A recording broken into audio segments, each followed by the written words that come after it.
السلام علیکم ورحمۃ اللہ وبرکاتہ۔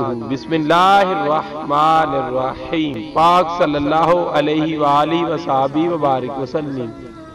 فرائض کے علاوہ درود شریف پڑھا کرو، اس سے بڑا کوئی وظیفہ ہے ہی نہیں۔ ہر وقت درود پڑھتے رہو، رحمت الہی سے ایک رابطہ رہے گا، ہر مصیبت سے تحفظ رہے گا، قبر کے اندھیروں میں روشنی ہوگی، منکر نکیر کے سوالوں کا جواب دینے کی ہمت پیدا ہوگی، گھر میں کاروبار میں برکت ہوگی۔